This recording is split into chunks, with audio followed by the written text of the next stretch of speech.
नमस्कार, मैं हूं आशीष चित्रांशी और आप देख रहे हैं द न्यूज लॉन्चर। दरअसल आधी रात में जो बीती हुई रात है, आधी रात में मोदी सरकार के एक ताकतवर अफसर का इस्तीफा हो जाता है। जगदीप धनखड़ वाला कांड तो अब बहुत छोटा नजर आएगा। इस्तीफा एक अफसर का हुआ है, नाम है नवनीत सहगल। प्रसार भारती के मुखिया थे, लेकिन नवनीत सहगल के इस्तीफे के साथ ही एक के बाद एक नाम जुड़ने लगे और अब तक करीब 4 नाम चर्चा में हैं। हो सकता है भाऊ उसमें कुछ और नाम जोड़ दें, लेकिन जो अभी हमारे पास आया है, लोगों को कुंडली आनी शुरू हुई है, 4 नाम जुड़ चुके हैं। बड़ी बात यह है कि मोदी के दफ्तर में एक ऐसा कांड हुआ है जो शायद दुनिया के किसी भी राष्ट्राध्यक्ष के, प्रधानमंत्री, राष्ट्रपति, किसी के दफ्तर में ना हुआ। इस देश का एक बड़ा स्कैम, पैसों का बहुत बड़ा खेल, ये आरोप है कि पीएमओ में हुआ है और मोदी का सबसे ताकतवर अफसर पिछले करीब 10 दिनों से लापता है। 10 दिन से मोदी का सबसे ताकतवर अफसर, और वो अफसर जो पूरे दिन सशरीर भले सामने ना आए, लेकिन उसके मैसेज इस देश को चलाते थे, वो अफसर गायब। इसके अलावा एक और सनसनीखेज चर्चा है कि ये जो पूरी कहानी है, पूरी फाइल है पीएमओ की, ये राहुल की टीम के हाथ लग चुकी है और राहुल की टीम ने कल ही इसके संकेत दे दिए थे पवन खेड़ा के जरिए। तो लीकेज कहां से है यह भी समझना होगा। भाऊ को लाइए, जरा मैं खबरें दिखाऊं, और बहुत सारे ट्वीट्स हैं। स्वागत है भाऊ। आज मुझे लगता है कि सबसे बड़े मुद्दे पर हम लोग पीएमओ के भीतर के ऐसे मुद्दे पर अब तक डिबेट नहीं किए थे। आज मतलब मैं कई सारे ट्वीट्स दिखाऊंगा, कई पत्रकार साथी हैं उनके ट्वीट्स हैं, कई हमारे जो है अग्रज हैं, बड़े हैं, उनके ट्वीट्स हैं। सबने कुछ ना कुछ इंफॉर्मेशन ऐड ऑन किया है, कुछ साथी हैं, सबके ट्वीट्स दिखाएंगे। आज हमारे इस कार्यक्रम में कई पत्रकारों की दस्तक होगी, वो भी सशरीर नहीं होगी, ट्वीट के जरिए होगी। तो जरा शुरू करिए भैया, लाइए पहली खबर लाइए। Navneet Kumar Sehgal resigns as Prasar Bharati chairman. ये नीचे आपको दिख रहे हैं, ये सदाबहार अफसर नवनीत सहगल हैं। इनके भीतर की कलाएं आप समझ लीजिए कि मायावती के समय में मायावती के सर्वे सर्वा थे। पूरी उत्तर प्रदेश में मायावती की सरकार चलाते थे अकेले दम पर। जितने उस दौर में बड़े बड़े घोटालों के आरोप लगे, अब बहुत सारी तो हम बातें भी नहीं कहना उचित मानते हैं, नहीं तो आज की तारीख में भी सहगल साहब की कहानियां, अभी सहगल साहब के घर में शादी थी तो लखनऊ जाम था, तो सहगल साहब की कहानियां बहुत विख्यात हैं लखनऊ में। उसके बाद अखिलेश यादव आए तो भी सरकार पर पूरा शिकंजा नवनीत सहगल का था। योगी आए तो कुछ समय संटिंग में रहे, लेकिन कलाकार कहते हैं कि काकरोच एक ऐसा जीव है जो प्रलय आ जाए तो भी जीवित बच सकता है। तो ये, फिर मैं कॉकरोच नहीं कह रहा हूं इनको, मतलब मैंने एग्जाम्पल बताया कि ये विषम से विषम परिस्थिति में वापसी कर जाते हैं। ये फिर वापसी किए और योगी की सरकार में पावरफुल बने, और फिर वहां से जब अलविदा हुआ, रिटायरमेंट, तो दिल्ली आए और प्रसार भारती के चेयरमैन बन गए। जरा इनका रिजिग्नेशन दिखा दीजिए, रिजिग्नेशन दिखाइए। दिल्ली में हर बड़ी जगह पर ये नजर भी आते थे। ये इनका रिजिग्नेशन है, और इन्होंने नोटिस वोटिस पीरियड की बात कही थी, लेकिन रातों रात इनका दंड से कहा गया कि नहीं, अभी जाओ तुम, रात ही झोला उठाओ। ये नोटिस पीरियड जैसी कुछ बातें थी, लेकिन इनको कहा गया अभी तुरंत रिलीविंग है, जाओ जाओ जाओ, निकलो, तत्काल निकलो। ये है। अब आगे बढ़ते हैं। लोग सोचेंगे कि ये नवनीत सहगल से सबसे ताकतवर अफसर का क्या कनेक्शन, सब अभी आएगा। आगे जरा पवन खेड़ा को सुनिए, तब दिल्ली में जो फॉग है थोड़ी सी साफ होगी, हल्की हल्की साफ होगी। पवन खेड़ा को सुनाइए भैया। अब देखिए, सरकार को इसमें खुलासा तो करना पड़ेगा। हिरेन जोशी कोई छोटा नाम नहीं है। प्रधानमंत्री कार्यालय में सबसे मजबूत, सबसे ताकतवर व्यक्ति, जिसने इस देश के लोकतंत्र की हत्या में बहुत महत्वपूर्ण काम किया, आप लोगों को का गला घोंटने का बहुत काम किया है और अब चर्चा में भी हैं। उनके साथी एक हैं जो लॉ कमीशन में अभी 7 महीने पहले ही आए थे, उनको आनंद फानन में बाहर कर दिया लॉ कमीशन से, सुना सरकारी घर भी खाली करा दिए। क्या हो रहा है, देश को जानने का हक है। उनकी बिजनेस पार्टनर्स कौन कौन है, यह भी देश को जानने का हक है। क्या बिजनेस कर रहे थे हिरेन जोशी प्रधानमंत्री कार्यालय में बैठकर, यह भी देश में को जानने का हक है। कौन सी बेटिंग ऐप थी, क्या था, किसमें वो हिस्सेदारी है, उनकी चर्चाएं चल रही हैं सोशल मीडिया पर।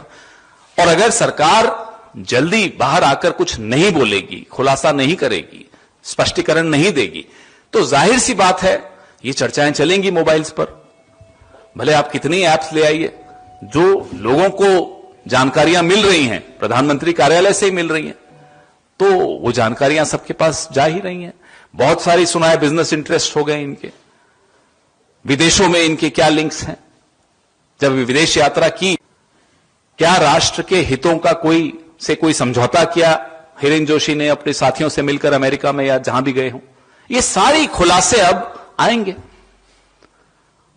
ये देश जो है ना, लोकतंत्र को आप इतनी आसानी से मार नहीं सकते। कोशिश बहुत कर ली आपने। अब प्रधानमंत्री के कार्यालय पे बहुत बड़ा सवालिया निशान खड़ा हो गया। एक महत्वपूर्ण व्यक्ति, उसके रिश्ते, व्यावसायिक रिश्ते, उसके निजी रिश्ते, क्योंकि निजी कुछ नहीं होता प्रधानमंत्री के कार्यालय में, क्या निजी है, सार्वजनिक ऑफिस है वो। क्या संबंध किससे हैं, उन संबंधों का क्या नुकसान इस देश को हुआ, ये पारदर्शिता से देश को जानने का हक है और सरकार का कर्तव्य है कि पारदर्शिता से हिरेन जोशी का पूरा प्रकरण देश के सामने रखें। नहीं तो हम तो रखेंगे ही, नहीं तो ये तो रखेंगे ही।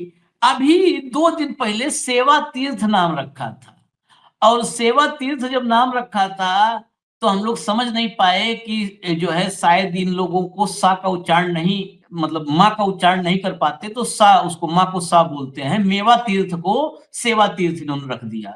दरअसल मेवा तीर्थ है वो पीएमओ, मेवा तीर्थ पर्सनल मेवा ऑफिस, पीएमओ।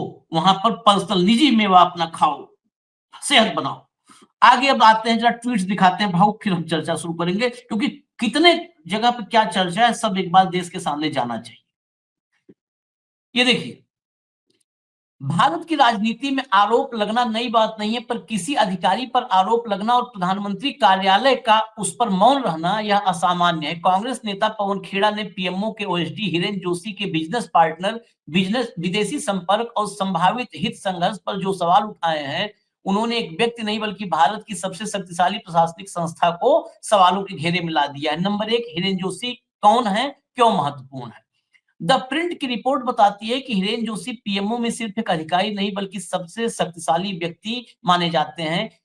वही ओएसडी जिन्हें विपक्ष और मीडिया वर्षों से डिजिटल नैरेटिव प्रबंधन, मीडिया दबाव और ऑनलाइन इकोसिस्टम नियंत्रण का मुख्य चेहरा बताते रहे हैं।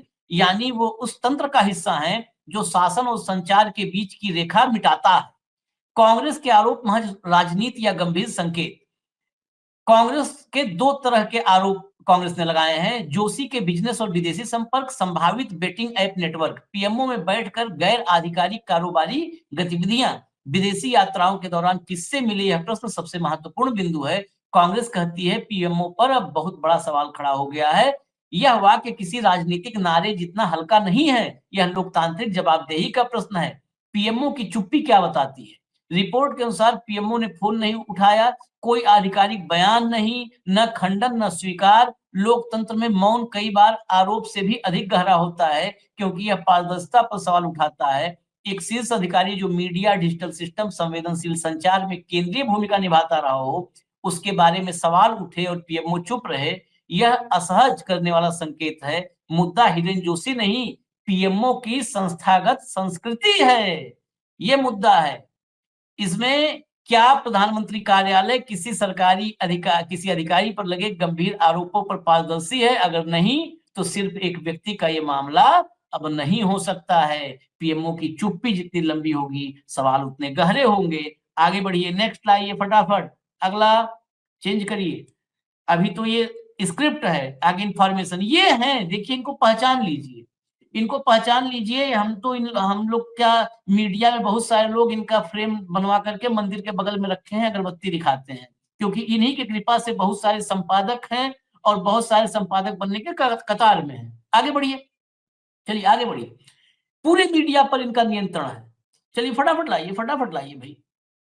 हाँ, ये देखिए, हिरेन जोशी का PMO betting club, Pawan Khera जी ने जो बम फोड़ा वो पीएमओ का गुप्त कमरा खोल रहा है। हिरेन जोशी वो मीडिया मैनेजर जो पीएमओ के ट्वीट से लेकर न्यूज चैनलों तक सबको डिक्टेट करता है। अब बेटिंग एप्स के हाई रोलर निकले हैं। बिजनेस पार्टनर कौन है?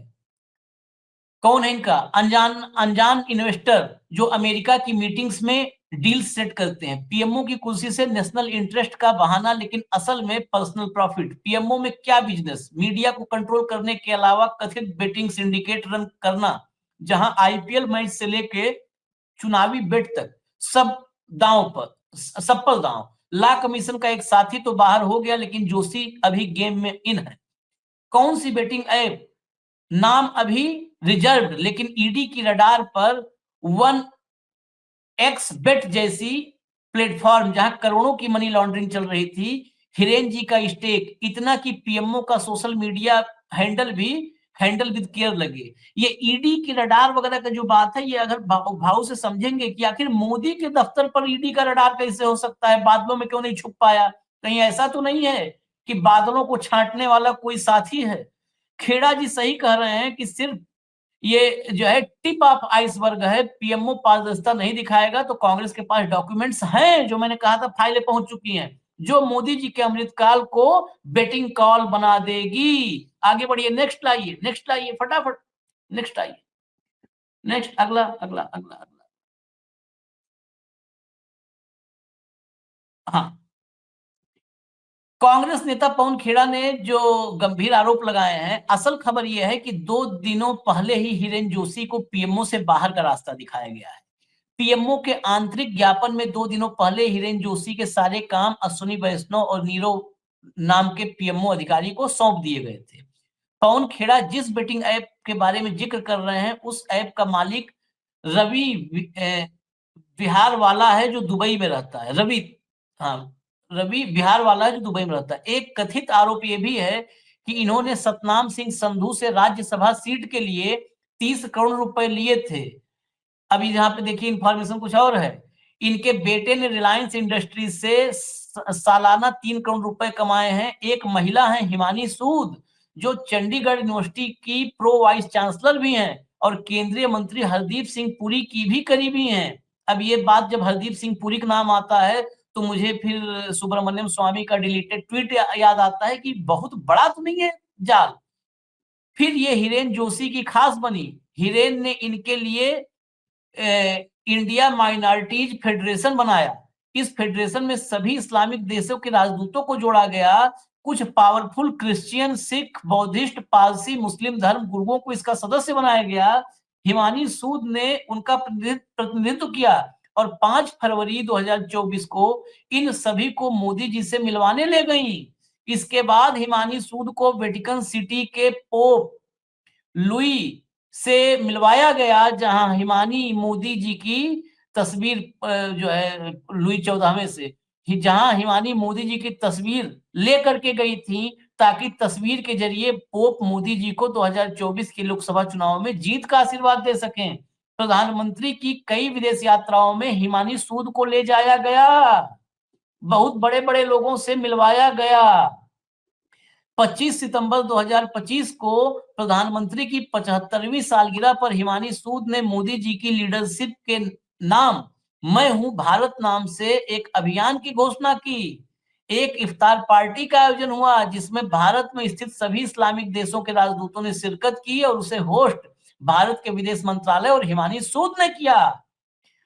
हिमानी सूद को हिमाचल प्रदेश से न सिर्फ टिकट दिलाने बल्कि मुख्यमंत्री पद का चेहरा बनाने के लिए जोशी जी जेपी नड्डा से मिलने गए और बात यहीं से बिगड़ गई।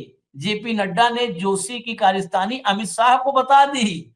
शाह ने मोदी जी से बात की और फिर जोशी जी प्रधानमंत्री कार्यालय से बाहर हो गए। अब हालांकि और अभी समझेंगे, थोड़ा भी पढ़िए आप स्क्रिप्ट।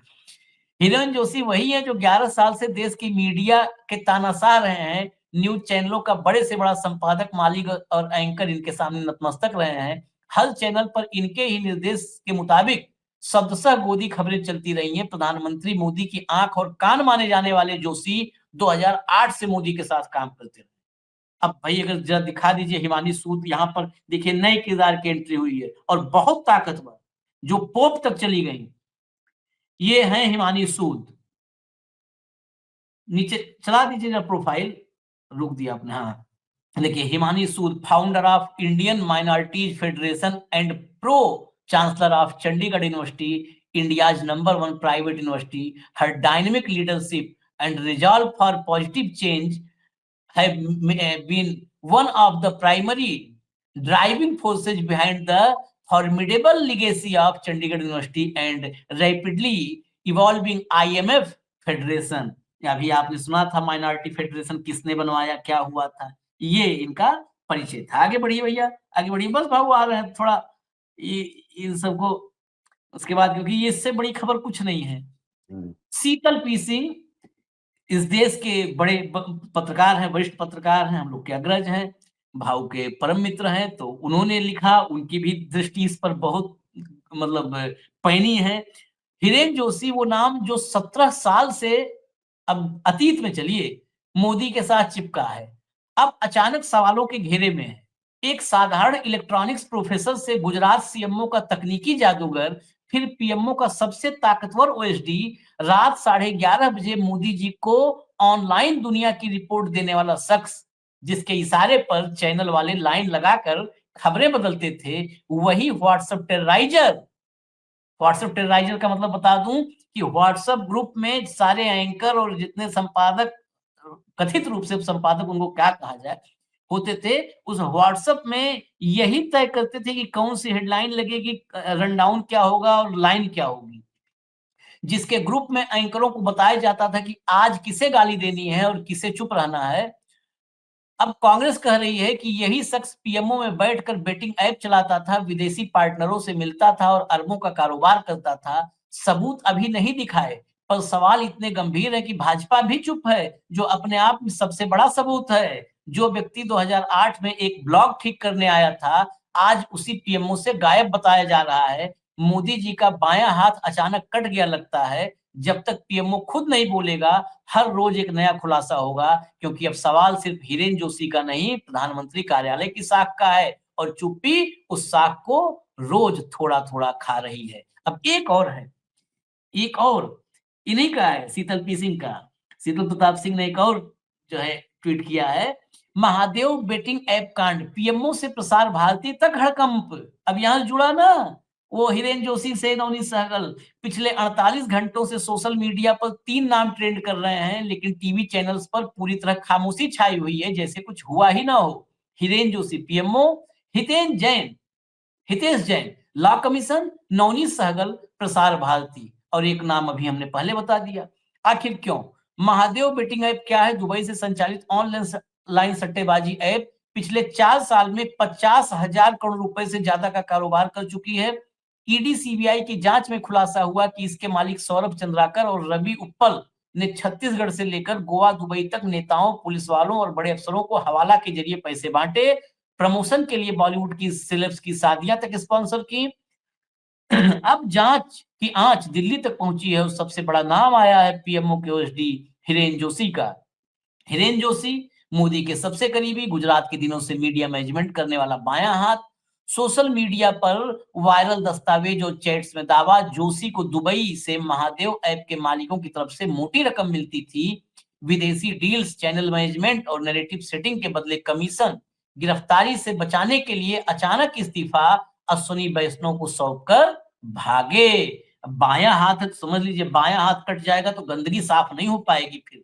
सबसे बड़ी दिक्कत ये है। हितेश जैन, रुको भाई, Hitesh Jain law commission member, April 2025 में नियुक्ति हुई और अक्टूबर के अंत तक इस्तीफा हो गया। जोशी के कथित करीबी सोशल मीडिया पर अफवाह की लॉ कमीशन के जरिए बेटिंग कानूनों में ढील दिलाने की कोशिश की। बंगला भी खाली करवा लिया गया, एक दिन में सामान बाहर। 3 नंबर पर आते हैं नवनीत सहगल प्रसार भारती चेयरमैन। 2 दिसंबर को अचानक इस्तीफा, 1 साल का कार्यकाल बाकी था। यूपी के हर मुख्यमंत्री के प्रिय रहे सहगल पर भी उंगली उठ रही है, पर स्पष्ट नहीं हो रहा है कि इनकी इन सब में भूमिका क्या थी। सोशल मीडिया पर महादेव बेटिंग स्कैम ट्रेंड कर रहा है। लोग पूछ रहे हैं पीएमओ में बैठा शख्स अगर बेटिंग माफिया का हिस्सा था तो देश की सुरक्षा का क्या? 50,000 करोड़ का काला धंधा और टीवी चैनल्स पर खामोशी क्यों? विपक्ष ने ताल ठोका, पवन खेड़ा बोले सीबीआई जांच हो। हिरेन जोशी के अमेरिकी पार्टनर कौन है, कितना पैसा आया? अब एक चीज यहाँ छूट गया कि यहाँ पर कि आखिर अभी साफ नहीं हो पा रहा है कि इनका कनेक्शन क्या है असली, सहगल और हिरेन जोशी। चलिए आगे बढ़िए, फट से बढ़ जाइए, आगे आगे बढ़ जाइए, जल्दी जल्दी जल्दी जल्दी जल्दी जल्दी जल्दी, बहुत टाइम हो गया। हाँ, देखिए मैसिव ब्रेकिंग, ये साक्षी है, जर्नलिस्ट है। कहीं पवन खेड़ा, इन्होंने भी ये नहीं कहा दावा, लेकिन एक इंडिकेशन कर दिया, कहीं पवन खेड़ा जी इसी गेमिंग कंपनी की तो बात नहीं कर रहे जिसमें नवनीत सहगल के पुत्र शिव सहगल हैं और उत्तराखंड में रजिस्टर्ड है। ये दोनों फोटो अगर दिखा दीजिए पास से तो और अच्छा होगा। ये कागज ये आ गया 2 पन्ने का, 2 अलग-अलग, कि ये नवनीत सहगल के पुत्र की कंपनी है, आईवे आईवीएएफ एंटरटेनमेंट गेम्स एलएलपी, और इसकी चर्चा और भी ट्वीट्स में हुई है कि ये कोई कंपनी है, उस कंपनी का खेल है और ये कंपनी में नवनीत सहगल के पुत्र हैं साहब। हटा दीजिए, बस हटा दीजिए। इसमें नवनीत सहगल के पुत्र हैं। अब मुझे लगता है कहानी पूरी हो गई होगी, अगर बचा है तो कुछ ले आइए वो भी, नहीं तो कहानी पूरी हो गई तो चले अब कहानी के भीतर जोड़ घटाना करें। चलिए भाऊ के पास चलते हैं। भाऊ, ये आखिर में हमने दिखाया कि वो जब शीतल जी वाले ट्वीट से जो बचा था, ये क्या है क्या आशीष हो जी, रहा है? हाँ, एक कहावत है, हाँ, प्याज के छिलके मत उतारो। हम्म, प्याज के छिलके उतारते जाओगे तो एक के बाद एक परत उतर जाएगी, प्याज खत्म हो जाएगा। हम्म, ठीक है। महादेव ऐप पे हंगामा होता था चुनाव के दौरान, और हम्म, चुनाव के बाद महादेव ऐप पे स्लो चलो गो स्लो चलता था। हम्म, तो बात तो ये हो गई थी कि महादेव ऐप ने बहुत पैसा बांटा, हम्म, तो खीरा कटता है तो सबको बंटता है, लेकिन इधर भी बटा है, हम्म, ये बहुत दिन से आ रहा है। अब इनमें से एक नाम मैं जोड़ूंगा हम्म, जो इन नामों में नाम नहीं है। हम्म, आपने नवनीत सहगल का शिव साइकिल जोड़ा, उसका ऐप जोड़ा, हम्म, हम्म, उसके बाद लॉ कमीशन के हितेन जैन ने उसमें कैसे जो मित्र है इनके, हम्म, एक और नाम है अखिलेश मिश्रा। ये हम्म, अखिलेश मिश्रा जो है ये ब्लू क्राफ्ट डिजिटल फाउंडेशन है। हम्म, ठीक है। ये आपके पूर्वांचल के ही है, लेकिन फिर बनारस में पढ़ पढ़ा के ये क्लासमेट है शायद जोशी जी के।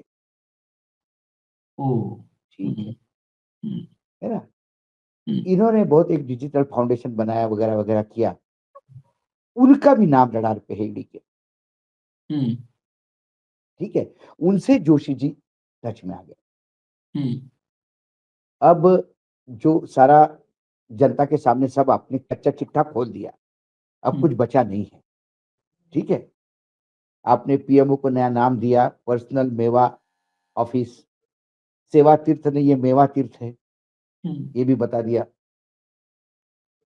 ईडी किसके अंडर काम कर रही है?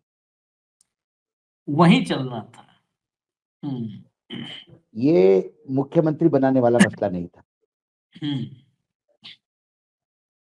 हिरेन जोशी इतने कच्चे खिलाड़ी नहीं है कि वो जेपी नड्डा को बोलेंगे कि मेरे ये जो महिला है इसको मुख्यमंत्री बना दो। ये बात नहीं होगी।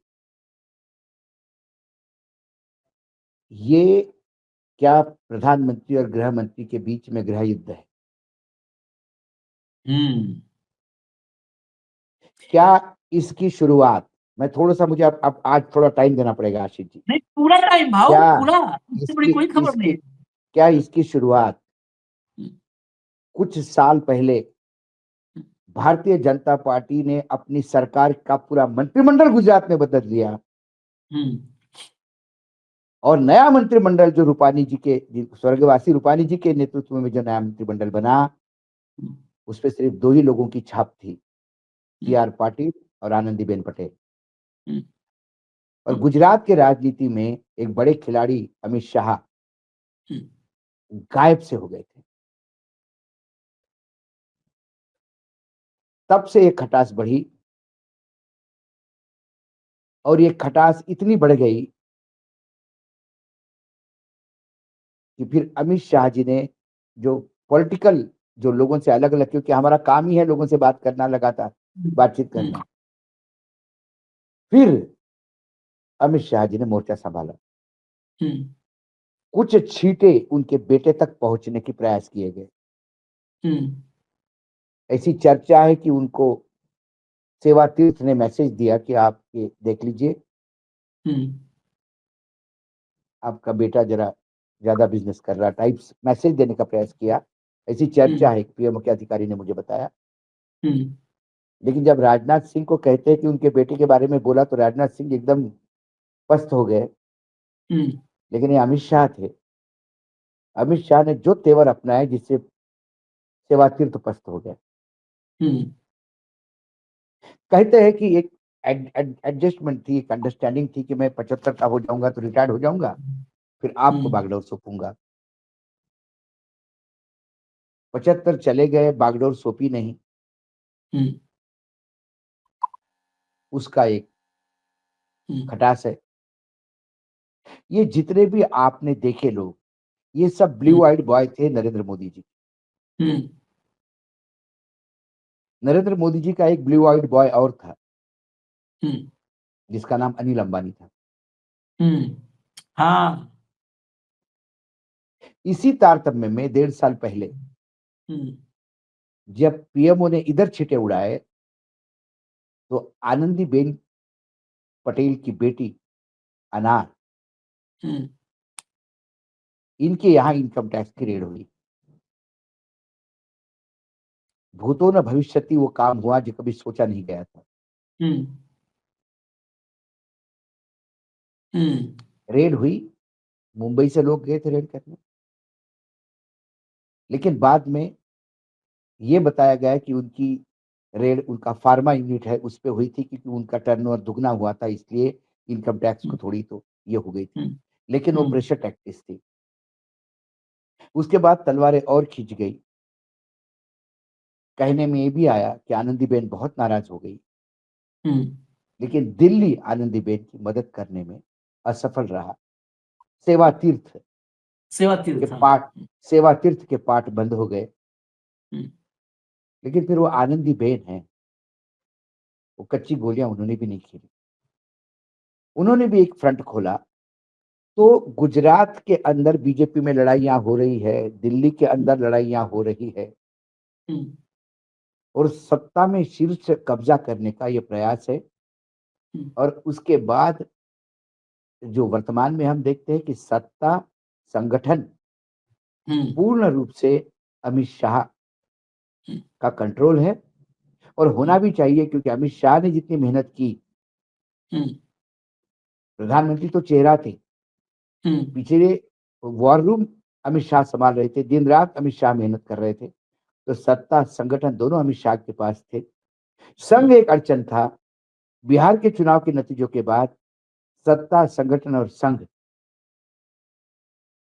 तीनों अमित शाह जी के अधीन हैं। हम्म, और उसके बाद अब अमित शाह जी के गेम प्लान शुरू हो गए। ये कड़ी जोड़ता हूं मैं एक दूसरे हम्म, से। क्या इनकम टैक्स, ईडी को जो इंफॉर्मेशन मिलती है, सीबीआई को इंफॉर्मेशन मिलती है, हम्म, अडानी जी के बारे में भी इंफॉर्मेशन मिलती है। अडानी जी के बारे में तो गुजरात गवर्नमेंट लिखता है, हम्म, अडानी जी के यहाँ ईडी नहीं पहुंचती, हम्म, क्योंकि अडानी जी और अमित शाह जी बहुत अच्छे दोस्त हैं। इन दोनों का कहते हैं गुजरात में बिजनेस, शुरुआत बिजनेस थी। मैं गुजरात के कुछ ऐसे लोगों को भी जानता हूं कि जिन्होंने अमित शाह जी और जो गौतम अडानी है, इनको एक लैम्ब्रेटा पे घूमते हुए देखा।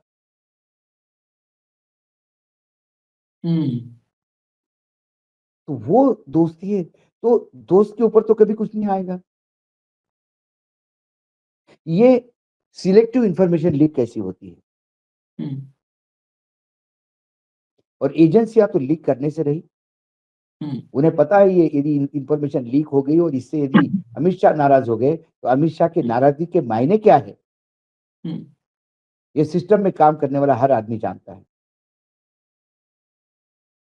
ये सिस्टम में कैसा लीक हुआ। कारवान नाम की एक मैगजीन थी, इसमें लोया मर्डर की स्टोरी छपी थी, याद होगा आपको। कारवां। हाँ, वो लीक करवाने में जो लोगों के नाम उछले, एक नाम महाराष्ट्र से भी उछला था, एक बड़े राजनीतिज्ञ का। उन्हें अपमानित होके डिमोट होना पड़ा शपथ लेते समय।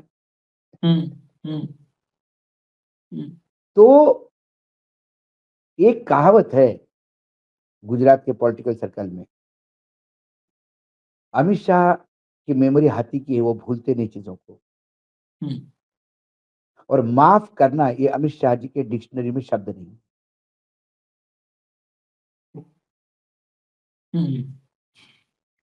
तो ये जो नाम उछला है,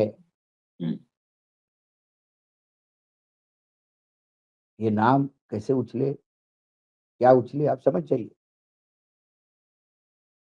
नहीं तो मतलब ये माना जाए कि ये जा करके जो शुरू हुआ है, ये खत्म एक ही जगह पर होता है जहां पर साहेब की जगह शाह बैठे, वहीं खत्म होगा।